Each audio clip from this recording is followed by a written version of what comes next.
This week on the Milford Informer, we have a very special guest joining us, Tony Chinappi, who here today is representing Milford Legion baseball and a very exciting alumni game that's coming up in just a few short days later on in the month of July over at Fino Field. We'll get into all of the details on that game in just a little bit, but first of all, Tony, thank you so much for joining us. We're happy to have you here. Tim, thank you for having me. Well, Tony, this is always one of my favorite topics to get into. I've been fortunate enough to cover Legion baseball extensively for really the last decade now. I've really been able to immerse myself in the culture of it here in Milford, which has always been so rich and so strong. It's such a great tradition here in the community. So I'd love to just open up with you to give a chance to tell a little bit about your perspective, your experience with Milford Legion baseball. Well, Milford Legion baseball is Milford, basically. It dates way back to whatever year it started and with the people who it started with, and it's literally gone down generations. It just seems that whenever you played, and I was fortunate to play in the 60s, there was always a better player or a better team before you. So no matter how good you did or your team did, there was always somebody better. So that really led to just a lot of friendly competition, just trying to do better than the teams before you, and I think it's really worked that way up until now. That it's a very competitive situation, especially with certain towns or certain communities and teams, and it's a community thing. I remember, for example, we're going to be talking about the early 70s, that at that time, if there was a game going on at Fino Field, the stores were closed. and I've heard of those stories prior in the 50s when the Legion team went to the national championships in Miami and Denver, that literally it was a holiday. People would plan their summer vacations around Legion baseball. Traveling to different communities. For example, in '59, we went to the regionals up in Keene, New Hampshire. We literally took over the town. I heard a story that a policeman gave a couple of Milford people a ticket, and when the chief heard that he had given tickets to some Milford people, he ripped them up because he didn't want to offend any Milford people. He wanted them to come. It was good business.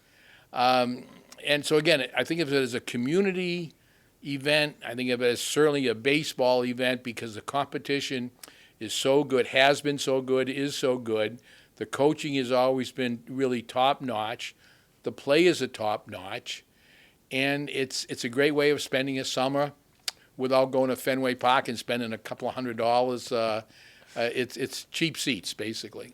Well, and it's so fascinating to see how the team is assembled. And even if you look at this year's team as an example, you have kids not only from Milford High School, but from all the surrounding towns, Hopkinton, Hopedale, Holliston, just to name a few. And I'm sure it's always been that way. It's almost as if the Legion team becomes a mini all-star team for the area. And I'm curious what kind of relationship that creates amongst the players. These might be kids who were maybe opponents, maybe rivals during the high school season, and now they come together as teammates for the summer.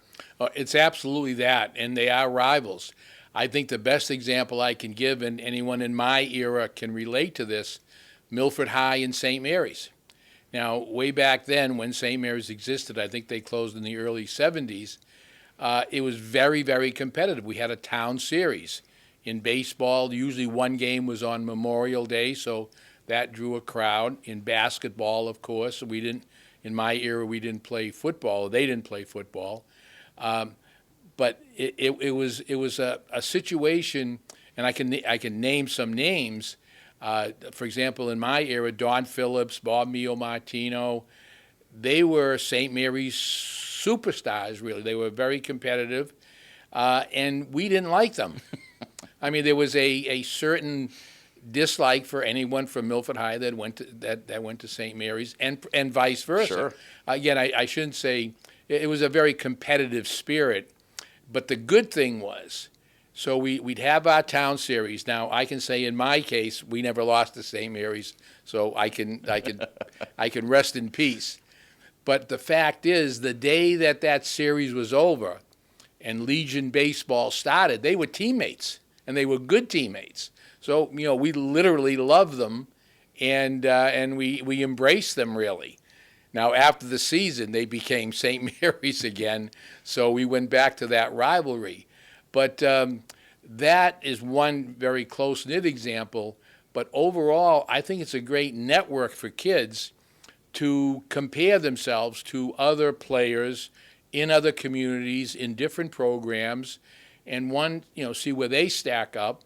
And again, just continue that competitive spirit to be better than the next guy. For example, a player might be faced with a competitor in the same position as him. So this is his opportunity. He's not the only kid in Milford. He's got someone else to compete against. And, sometimes you have to take a seat. Sometimes you take the seat.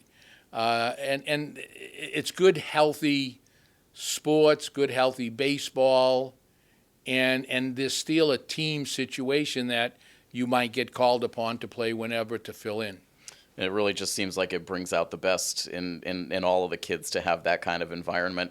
And Tony, I want to tie it into what we brought you in here to talk about today, which is obviously the alumni game, which just to give a sneak preview is coming up on Monday, July 10th. And it's going to be a game against Shrewsbury. It should be a terrific night. And in particular, the two teams being honored that night, Tony, are the 1970 and 1972 teams. Both teams took home state championship honors. You were on the coaching staff for both of those teams. So I'd love to hear your insight on those two teams. It must have been just such a particularly exciting time to be part of Milford Legion baseball in an era where they were competing for state championships essentially every season. Yeah, it was absolutely that. I was, first of all, very, very proud to be working with Bob Pagnini, since passed away. Actually, it's been almost 20, it has been 20 years. Just getting out of college myself, playing at UMass, it was a great opportunity to start my coaching career. And I was a little hesitant to get right in at that level. But again, Mr. Pagnini, made it very easy. And then I just got right into it because, one, he was very organized, so he organized the team for me to have certain responsibilities. And then when I saw that the level of talent, that particular year in 70, we had a really high concentration of Hopedale student athletes. And they formed the nucleus of the team. Mr. Pagnini happened to be the assistant principal there. And then we surrounded him, we surrounded the players with Milford kids. We had one Holliston player, Kenny Brewer, and another young man, I think, from Northbridge. So we had a really good selection. We really felt from the very beginning we would do well. And then as the year progressed, I think we ended up to be something like 31-7, something like that, which is a lot of games, especially in comparison to how they play now. And they were all 9-inning games, and we won more than our share. Similarly, in 72, we had a little more of a mix of area players. I know there was definitely Dave Westbury from Northbridge, and a good mixture of St. Mary's, Milford High, etc. And again, it was very, very competitive. The players knew that. They knew some starters from high school would have to sit out some time and wait their time, and that actually did happen. The irony is, I think our 71 team was probably the better of the three. And somewhere along the line, I think another rivalry is Leominster for us. I think they actually won the state championship in 71 and eliminated us.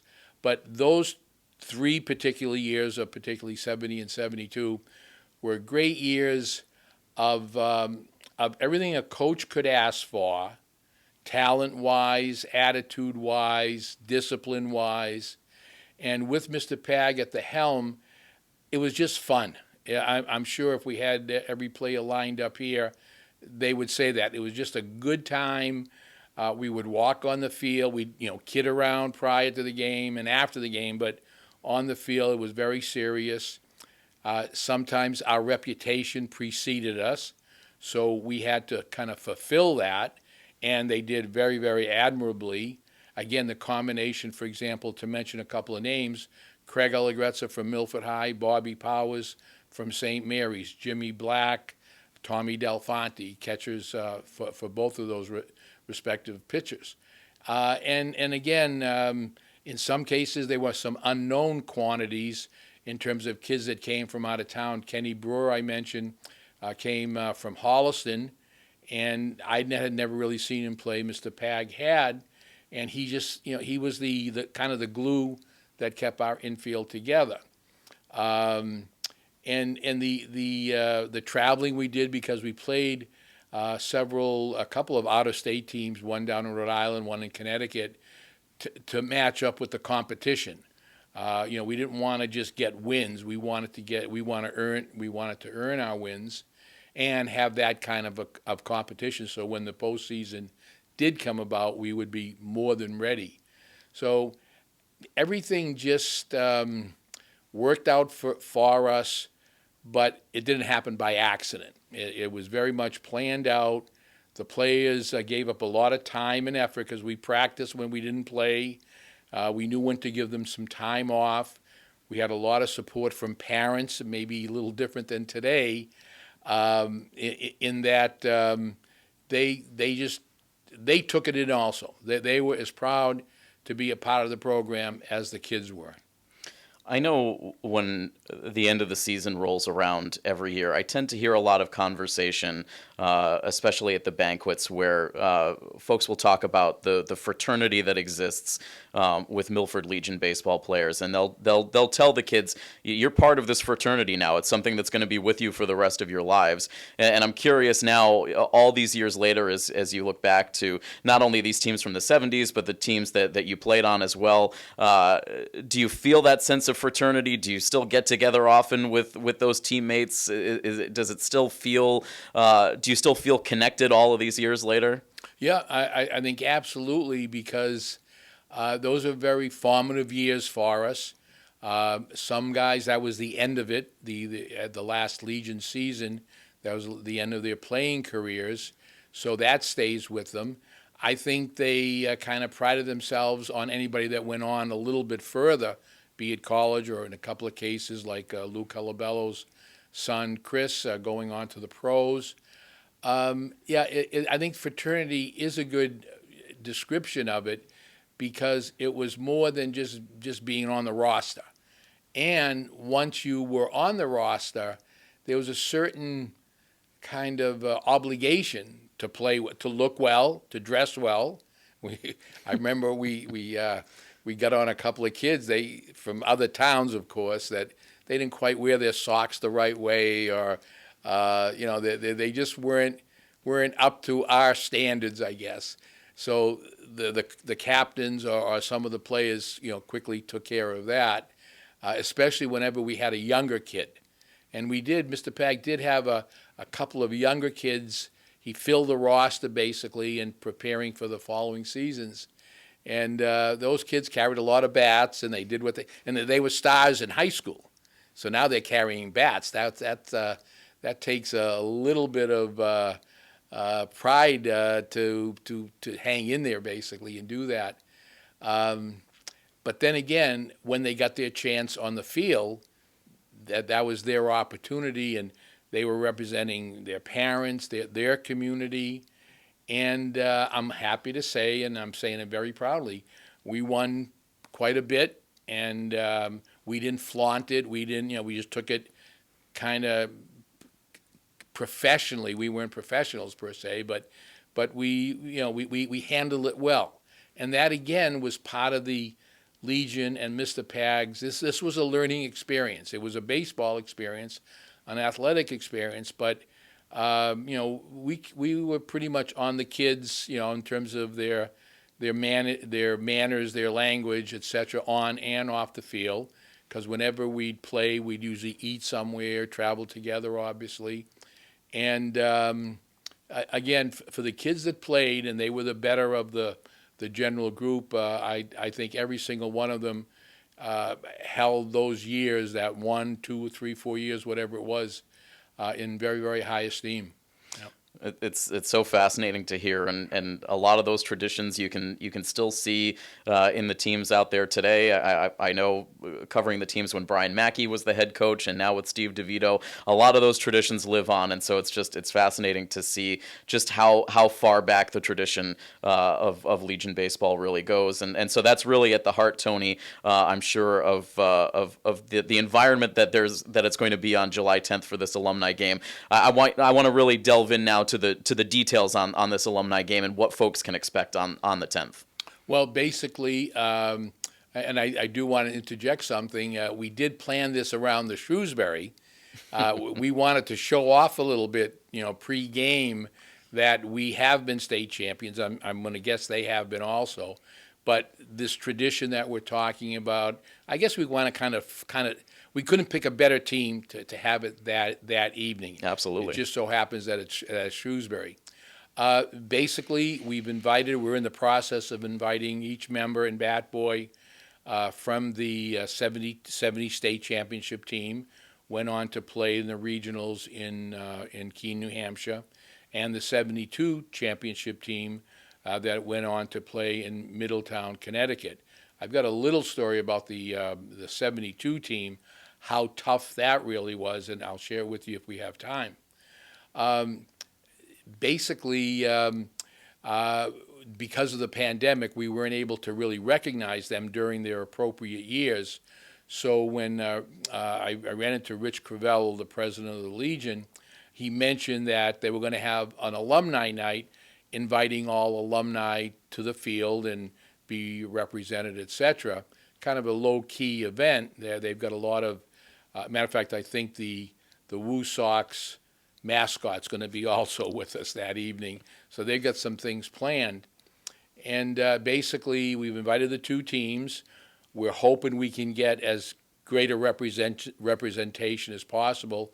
For example, two of our boys, David Durian and Craig Allegretza, are out in in Colorado.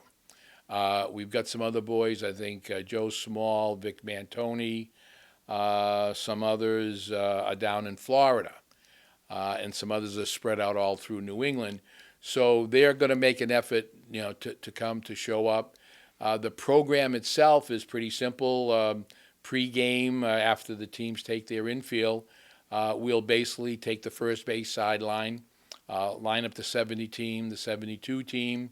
I've also involved or included the living coaches of the head coaches of the Legion. You mentioned Brian Mackey and Joe Apicella and Dick Bavozzi. Ron Bonolo is a former coach, but he's tucked away in Florida somewhere. And Rich Piergustavo. So we're going to try to get them there. Again, no speeches, no speaking program, just a quick lineup. I did hear something about possibly the most recent Legion championship team might also be invited. So they'd be line. It's going to be a long first base line. And then any other alumni just come out in the field and be recognized, and then we'll just play ball. Hopefully Shrewsbury will get the message. Hopefully the crowd would be good, because some of these families, they haven't been to Fino Field in some in 50 years. So hopefully this would be a little bit of a draw for the game itself. We're looking forward to seeing the game. And then following the game, we're going to have a little get-together up at the Hoboken Club, some pizza and Coke, whatever. And, again, give everybody a chance to reminisce a little bit and just exchange old war stories. And, of course, some of these young men haven't seen each other for 50 years. So it's hard for me to believe that in contacting some of these young men, they're in their 60s. Some are even in their 70s. I was only 4 or 5 years older than most of them who were playing, and we had to keep our distance and all. But now we're all kind of equal, although I'm a little older, and it's just fun talking with them. It's fun, and they're all very very respectful of that time. They know the time and effort that Mr. Pag and I put into it. They know they didn't enjoy every practice session, but they like the results, and that's really what you got to keep score, and we kept score, and we won more than we lost for sure. And that's, again, part of the Legion experience we talked about. But I'm going to say, in talking with them, that was probably the most. These years were probably the most, and team experiences were probably the most kind of glorified years that they had athletically. And unfortunately, we did lose three of our teammates. Jim Black passed away, and Al Buddy Sales have passed away, and our 1970 bat boy Scott McNeil has passed away. So we're hoping they're in baseball heaven somewhere, looking down at us. And that to me is what Milford Legion baseball, what Milford baseball, what a great experience that's provided for the community. And again, incidentally, it's the Milford Baseball Club now. We're associated with the Legion, but not a proper Legion program. That changed about 20, maybe even longer years ago, when there was some financial support apparently wasn't able to be provided. That Bob Pagnini was right there, along with a lot of his 52 players, teammates, and we put together this Milford Legion Baseball Club, which has continued and grown and solidified. There's a variety of men and women from the community that just do their job basically. So. It's something that, again, I've just continued to have such a growing appreciation for of what Milford Legion baseball means to this community, and just how long Legion baseball has been such a great institution in the Milford community. And so this will be just such a perfect way to really show appreciation for what Legion has meant in this town. So again, it's coming up. The alumni night is coming up on Monday, July 10th, in a game against Shrewsbury. So again, on top of all of the fun pregame, you also get a great baseball matchup between two great rivals in Milford and Shrewsbury. So it's just going to be a fantastic night all the way around. So if you are an alumni that at any point played for the Legion team, you're definitely encouraged to come out to Fino Field on the 10th. And certainly everybody out there in the community, this is really going to be a special night. So you want to be in the stands for this game. It would be great to see a packed crowd at Fino Field to show their appreciation for all of these players that have put the Post 59 colors on over the years. So I want to take it back to you as we start to wrap things up here, Tony. You had a story about that 1972 team, and I have to hear it. Okay, the 72 team. Oh, yeah, the 72 team. It was weather kind of like we're having right now with constant rain almost. What happened that year, we had gone to the finals of the state championship. We had played West Springfield, Leominster, I think, whomever. So we were hooked up with Wellesley. Wellesley had a pitcher, Ace Adams, very good pitcher, and we had our 2 out of 3 series for the state championship. But because of the rainy season, they needed a championship had to be crowned by Tuesday of this particular week, because the playoffs started in Middletown, Connecticut on Wednesday. So what happened was we played on Monday, and we lost to I believe Ace Adams, to the Wellesley team. So we had to come back on Tuesday, play a 10 o'clock game down in Wellesley. That we traveled down to Wellesley. We beat them in the morning game. We all traveled to Milford in the afternoon, and we beat them again. So now we were the state champion. So if we had the other game at 2, the game ended at 4 or so, we had to be back at Memorial Hall at 5 o'clock to take the bus to Middletown, Connecticut.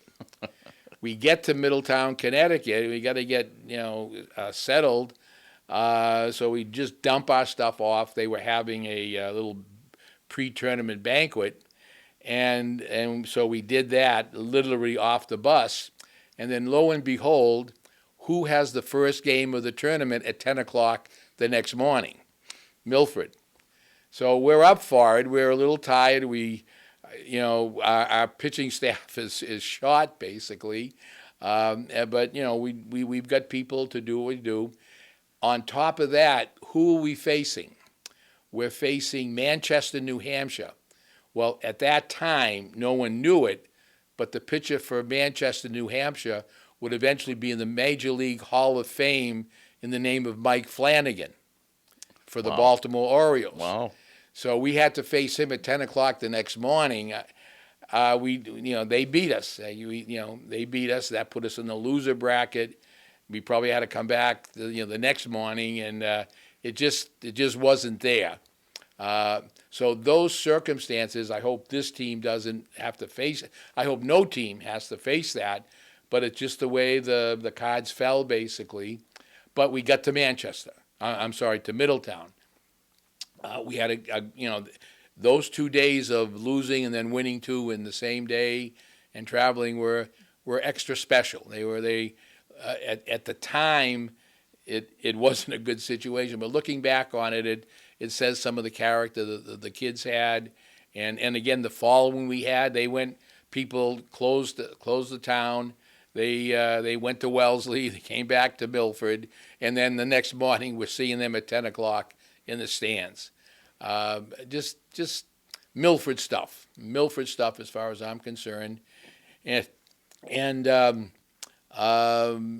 like I said,